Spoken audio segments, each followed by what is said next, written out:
आमच्या राज्याचे प्रभारी आदरणीय श्री रमेश चेन्नीथलाजी यांचं आज आगमन या ठिकाणी झालेलं आहे आणि ते आमच्या विधान परिषदेतील सदस्य, विधानसभेतील सदस्य आणि जे पराभूत उमेदवार आहेत त्या सर्वांची या ठिकाणी गाठीभेटी घेणार आहेत आणि गाठीभेटी घेऊन पक्षाचं जे धोरण आहे त्याविषयी चर्चा करणार आणि ते ठरवणार पक्षश्रेष्ठींची चर्चा करून.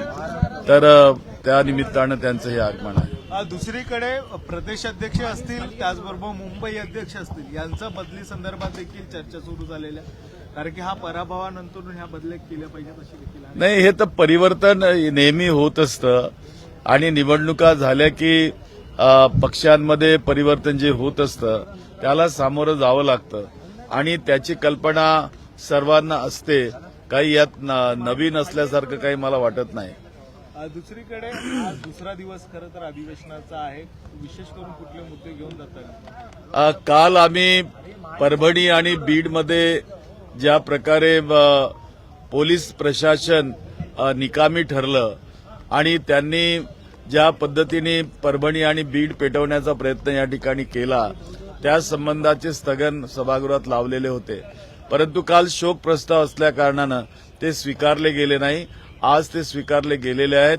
आज परभणीच्या आंदोलनांवर आणि परभणीमध्ये जी घटना घडली की सोमनाथ सूर्यवंशी याचा पोलीस कोठडीत मृत्यू झाला आणि जी मेडिकल रिपोर्ट त्या ठिकाणी आलेली आहे त्या मेडिकल रिपोर्टमध्ये सरळ सरळ आरोप केलेले आहेत की मारहाणीमुळे ते मृत्यू झालाय, याला सर्वस्वी पोलीस जबाबदार आहेत.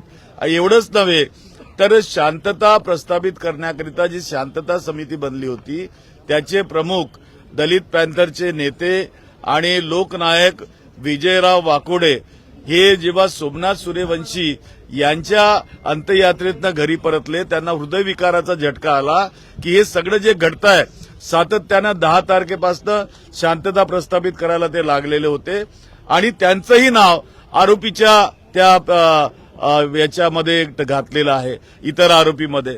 तर हा जो प्रकार या ठिकाणी राज्य सरकार करतोय, मला वाटतं की काहीतरी आंबेडकरी चळवळीला त्याचं खच्चीकरण करण्याचा सुनियोजित कट या ठिकाणी आखला तर गेला नाही. याविषयीची चर्चा आज आम्ही करणार आहोत. म्हणतात मारामारीने झाला मात्र दुसरीकडे मंत्री ज्या आहेत मेघना बोर्डीकर त्या परभणीच्या आहेत, त्यांनी स्वतः सांगितलं की हार्ट अटॅकने मृत्यू झालेला आहे. मेडिकल रिपोर्ट खोटी बोलू शकत नाही. या ठिकाणी जेव्हा शवविच्छेदन करण्यात आलं गव्हर्नमेंट मेडिकल कॉलेज औरंगाबादमध्ये, त्या मेडिकल रिपोर्टमध्ये सरळ सरळ त्या ठिकाणी सांगण्यात आलेलं आहे की मारहाणीमुळे या ठिकाणी मृत्यू झाला. तर मला तरी वाटतं की त्या जर निष्णात या ठिकाणी मेडिकलच्या ज्ञानी असतील तर त्या बोलत असतील, त्याला मी काय म्हणू शकतो. नॉट रिचेबल असल्याची चर्चा आहे कालपासून. अजित पवार नॉट रिचेबल असल्याची चर्चा. छगन भुजबळ नाराज. खरं पाहिलं ना तर मला या लोकांची कीव येते हो. या ठिकाणी सत्ता पक्ष जो आहे बीजेपीचा त्याला गरजच नाही यांची कुणाची. महायुती नावासाठी महायुती आहे. यांनी अजूनही विचार करावा.